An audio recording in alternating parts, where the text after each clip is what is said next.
Widespread, Yeah. Galactic, one of the Anders Osborne. Drive-by truckers. Drive-by truckers. Yeah, I love them. I loved like the stuff that was kind of Americana, but turn jam like Jason Isbell and. What do you think of that new little genre that's gone even from jam to outlaw country western? That's like kind Tyler of Childers. Yeah, the Childers, the Paul Cawthons. I love that shit, dude. It's great, isn't it? Paul Cawthon He's is raw. the new fucking rocker. He's like, I that called gives him me at number hope. 38 not too long ago. He's a party. Dude, he's a fucking party, dude. He's a party. That guy will just. Yeah, I won't blow the spot, but he parties. Yeah, I'm like, he's one of my guys, dude. I think everyone knows. We became friends. We're trying to do a co-build tour, me and Paul, because it's like my team, my gang, and his gang, because his gang's totally country folk, and my gang's like, kind of mixture of cougars and jam scene and like.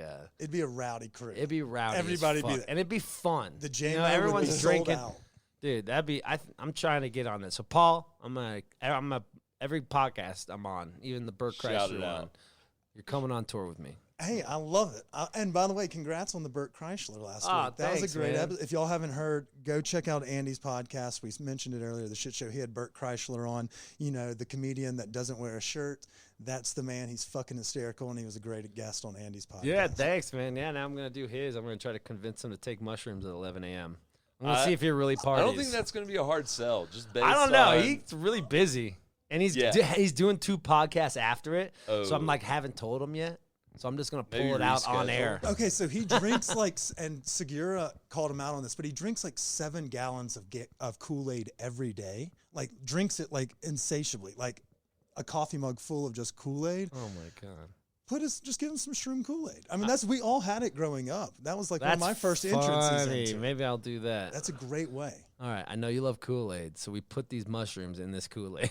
And if it comes about it, be like, these guys in Denver told me how to dose you.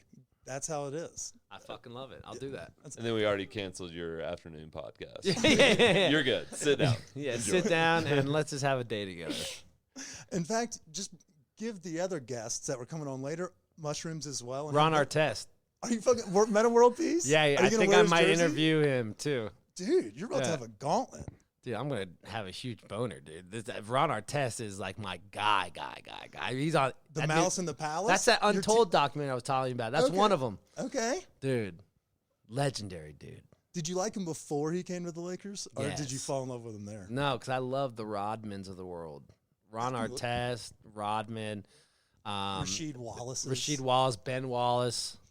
These guys are. The not fucking around I even like crew. Drummond, even though he's a little softy, but like he got that little punk in him. The Montreal. not fucking around crew. That's Yeah. what I like to think of. Every as. championship team has that dude. Who was that dude on the Spurs? Oh, that's a good question. Probably like Big Shot Bob. Was he kind of the alpha? I think who's that small forward? They had the Bulldog Elliott for a little while there, Sean Elliott. And then they had a couple. I'm trying to think through all those teams in the 90s. I don't know. It was Tony just Parker was kind of a pasty little dude. Yeah, he was. Those Frenchies, they can get you. Or Shout out to our Ginobili French was pasty. do you have a thing for Argentinians? Because I feel like they come at you as well. Dude, I dated an Argentinian. She either loves me or wanted to fucking kill me, dude. There was two sides. I love that because we have a point guard in Denver, Fachu, and I hope he has that killer instinct as well. You hearing this? You better fucking bring it this year, bud. Yeah. Well, you should be worried. We just locked. All right, this isn't a sports podcast, but we could. Do You that. locked in Michael Porter Jr. $200 million. I mean, You're that's stuck. that's a big three. I mean, you got him, Jamal Murray comes back, and you have Aaron Gordon just locking it down. Y'all are going to have to be a little bit concerned. There's Yeah, youth because on you our side, too. build youth and you have a team for 5 years.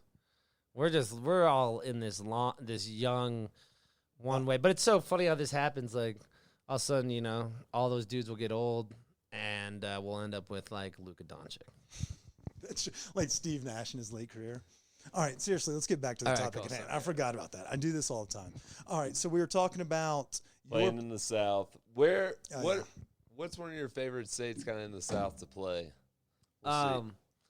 I love Lafayette, Louisiana. Betty Ball. Did you get my picture the other day? Shout out to our friend Ryan. Yeah, I love Lafayette.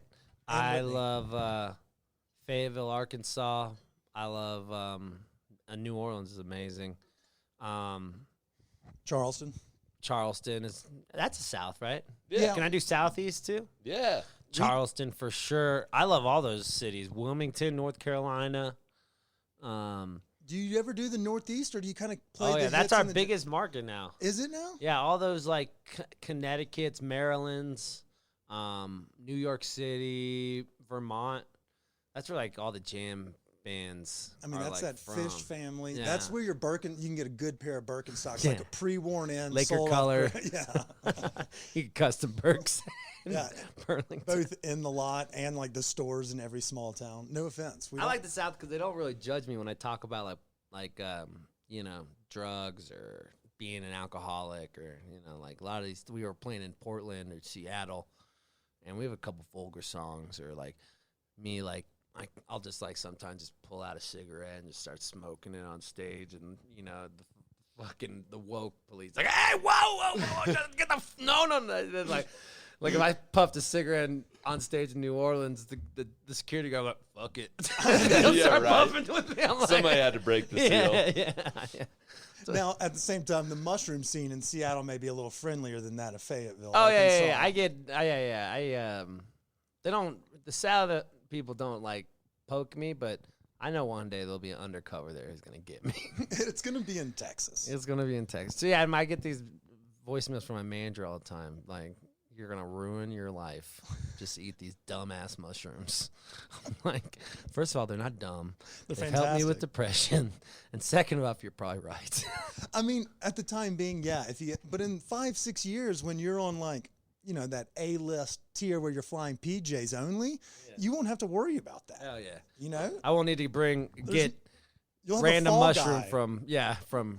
from Wook Bear from Wakarusa, bringing a bag. You know? Now, I will say, just from hanging out with you, that even at night, if you were to walk maybe through like a lot or something like that, your afro is going to draw the attention. People are gonna be like, I want to give Andy Frasco some of my drugs. I know it's hard because I love going into the crowd and doing all that vibe and like hanging out with like the people. But now I'm just getting a little too successful for that. Where like the Don't minute put I your go wallet into the in your pocket. campsite, yeah, then I put it in the campsite. I got a beer in my hand, ready to shotgun. Got mushrooms getting put in my pocket. Just like, I'm like, holy shit. I created this universe. This is the universe I always wanted when I was a kid because I was always felt so left out. And now I have this community, and I'm scared shitless of it because it's going to make my brain go crazy. Oh, you're good. I mean, but at the same time, a microcosm, we were at a dinner the other day and someone walked up and they were like, hey, do you want this 2-gram mushroom chocolate? And I walked with him and he gave it to me. He's like, let me know what you think about it. And I was like, wait, am I going to be a test subject for mushrooms now? I was like, I'm not mad about it because I do it with weed all the time. But mushrooms, this could be an interesting beast. So tread lightly, but at the same time, you never said you were going to be the guy that would turn down the drugs. You Yeah, can't be true. like, no. Like, I don't do coke anymore or, like, ketamine or, like, speed or powders. I just eat mushrooms every day and drink. Hey, And I smoke a shit ton of cigarettes. you do smoke a fair amount of cigarettes, but I feel like the drinking and the mushrooms, I'll ride with you on that one all day. But except yours is the JMO. Why is JMO the drink that you chug on stage? Because we were sick of Jägermeister, because we were drinking that for the first 7 years every day. And then we started going to Europe, touring in Europe, and they don't fucking chill Jägermeister. So you just have this, like, just cough Licorice? syrup Whoa. taste for, like, all morning. And, like, when you're going to bathroom, everything's black. And just, like, it was just not fun anymore. And then now Jameson's not fun anymore. Because now I found out about acid reflux, and it sucks, dude. Oh, welcome to the 30s. Dude, what the fuck, dude? Why? What? My stomach lining just is like, fuck you, dude. Seriously, fuck you, Frasco. I eroded it one time, and I was eating lunch at this place down in Parker, Colorado. It was like a Southern Blue Plate lunch. I was like, man, my stomach feels weird. Just eating collard greens with hot sauce on it after partying or whatnot. The next thing you know, I just started throwing up blood, like into a trash can. The person I was with was like, you're going to the hospital. Had to go to the hospital. They're like, yeah, you've eroded all of this. And I was So like, how'd you fix it? they just give you like some big boy Tums, like big boy Tums. And then, you shit chalky after a couple days and You're back. You're Hey, go back. get him, Captain. I mean, Go get out there. You'll be Get all the fine. acidity you can have. You look like healthy. You don't take drugs and shit, do you? No, I do. Oh, okay. He Oh, does shit. work out though. He's the worker outer of the two. Yeah. But I resent that comment a little bit. No, I partied with you, bro. I know how you party. Well, We've partied together. We drink. I never met you. No, I can. he I can can hold his party. own, but he also is in I better shape. resent that comment. Not really. Everyone will agree. We'll be like, yeah, that guy. I eat Popeyes. He eats well. Okay, so you're eating that chicken downstairs, that grilled hot chicken. You're eating Yeah. the hot chicken. Yeah, that would be the best way to describe it. Maybe so. He'll yeah. eat probably as many, if not more, mushrooms if you give him the opportunity. He'll gallop them. He's down to try. Let's do it at the Ogden. Yeah. I mean, if I'm Yeah, I'll get you It's all there. next Saturday, It's right? next Saturday. Perfect. Look at that. For those that are I got listening, nothing to do. All right, let's get it. I got the chocolates as well. So I'll bring the Tums. It will be a trifecta. Yeah. We'll have everything we need. Tums. Sir, at least you're coming prepared. Yeah. You said you went to Europe. Yeah, we've been playing in Europe for 8 years. So do you do that like because do you hit sounds where you're like, I want to go party in Berlin, so I want to go play a show in Berlin and ask the scheduler team to do that? No, I was the scheduling team at first. I would write tour or show proposals and then take it to Google Translate and like change it to Dutch and Czech and now I think about it, like when you do Google Translate like that, It's like You can mess up some oh shit. dude, Some important I'm surprised. details. No wonder I was playing in cafeterias and shit. My first existence, like because we do like 60 shows a year there. Really? Still to Yeah. this day? Still to this So day. do you give some love back to the band, the people that believed in you early on? Like, same for here in the States, Oh, yeah. but like those that took a flyer on you 8 years ago, but now you and the band are fucking vibing and y'all are drawing huge crowds. Or you're like, I'm going to throw, Sammy this show. Is that the same kind of rules? Yeah. And it's also like, it's like we got big there before we got big out here. Like we were opening for like the Foo Fighters and fucking who was Ice-T's band? Body Count. When was this? Dude, we did this. It's so weird. Like we played with like some 40. They put us on such random tours. Like we did one with Pennywise, Dropkick Murphys, and us. Was this back when you were still the pop punk band? No, we were just Really? with the one saxophone player doing crowd Eddie surfing. kills it, and, by the way. He kills yeah, he it. killed it. Ernie's the shit. And then he did. Yeah. So, but I've been doing that in a van since I was 22 as well. That's pretty impressive. So, favorite city to visit in Europe?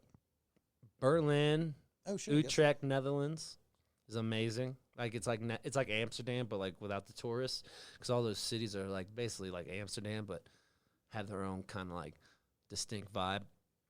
Bamberg, Germany, like Bavaria, where like they do Oktoberfest and stuff, like near Munich. It's amazing. Prague is sick. We play in Hong Kong every New Year's Eve for the last 10 years. That's been amazing. And what else? Okay, so here's a question for you, and this can apply to the States as well. Favorite city, like, is it, I guess we'll do food scene. What's the best food scene that you've gotten to visit? In Europe, I'll do all three. In America, the best, I think, still, New York City is unbelievable with their vibe. What's the food that gets your dick hard up there? Soup dumplings. Oh, dude, XLBs? I will do, I'm a soup dumpling Slut.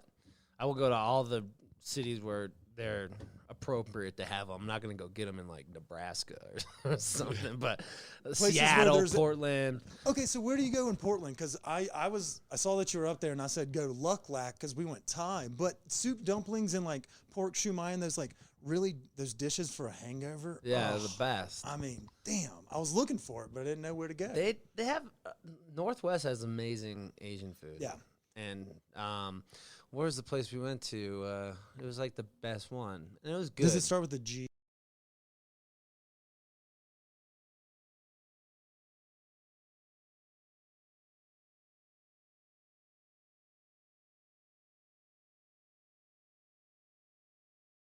Gok? Yeah, it's near Gok? Portland State And it's University. like white with red script Yep. on it. Damn it! They were Fire. fucking closed. I think it's That- called Gugok. That place is fire. Joe Shanghai in New York City is the best. The And blue then there's crab like, pork. Oh, yeah, I fuck with I those. fuck with that.